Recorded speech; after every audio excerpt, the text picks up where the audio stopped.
আরও একবার লঙ্কা প্রিমিয়ার লিগে দেখা গেল বাংলাদেশি ক্রিকেটার বনাম আরেক বাংলাদেশি ক্রিকেটারের লড়াই। বুধবার দিনের প্রথম ম্যাচে জাফনা কিংসের হয়ে সাকিব যখন ব্যাট করতে নামলেন, বল হাতে কলম্বোর হয়ে প্রথম ইনিংসের শেষ ওভার করছেন তখন হাসান মাহমুদ।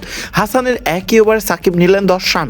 দুই দলের জয় পরাজয় ছাপিয়ে যেন সাকিব এবং হাসানের লড়াইটাই জমে উঠেছিল অন্তত বাংলাদেশের ক্রিকেট ভক্তদের জন্য।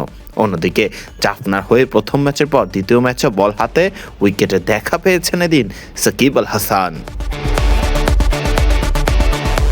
ততক্ষণে প্রথম ইনিংসের 19 ওভারের খেলা মাঠে গড়িয়ে গেছে।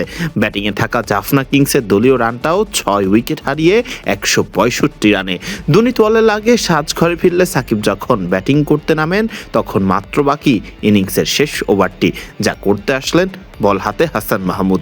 ফলে আরও একবার একে অপরের মুখোমুখি দুই টাইগার ক্রিকেটার। তবে দুই বাংলাদেশি ক্রিকেটারের এই এক ওভারের লড়াইটা অবশ্য জিতেছেন ব্যাট হাতে সাকিব আল হাসানই।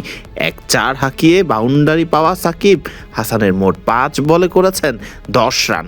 অন্যদিকে নিজের গোটা 4 ওভারে হাসান মাহমুদ দিয়েছেন 39 রান, ছিলেন উইকেট শূন্য। অর্থাৎ উইকেট না পাওয়া হাসান এদিন ছিলেন কিছুটা খরুচে। 39 রানের মধ্যে তো এক নো বল, এক ওয়াইড সহ হাসান নিজের চতুর্থ ওভারে দিয়েছেন মোট 14 রান।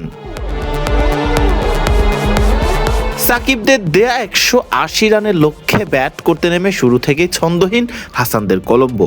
যদিও হাসান ব্যাটিং করতে নামেন শেষের দিকে, 3 বলে 1 রান করে ফিরেন সাজঘরে। কলম্বোর পক্ষে সর্বোচ্চ 58 রানের ব্যক্তিগত ইনিংস খেললেন এদিন কুশাল মেন্ডিস।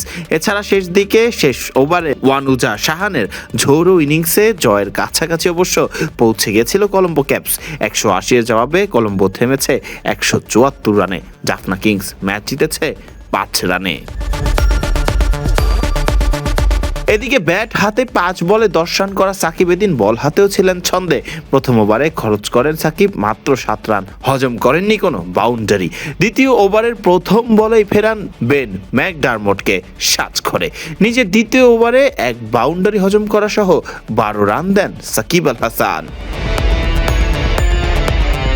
বোলিং ইনিংসে নিজের দলের 7 বোলারকে বোলিং করিয়েছেন এদিন জাফনা কিংসের অধিনায়ক ভানুকা রাজাপাকসা। ফলে সাকিবের ভাগ্যে জুটেছে কেবল সেই 2 ওভারই, যেখানে 1 উইকেট শিকার করা সহ মোট 19 রান দিয়েছেন সাকিব। নিজের প্রথম ম্যাচের হারের পরেই সাকিব দলে যোগ দেওয়ার পর এটি জাফনা কিংসের জন্য ছিল টানা দ্বিতীয় জয়।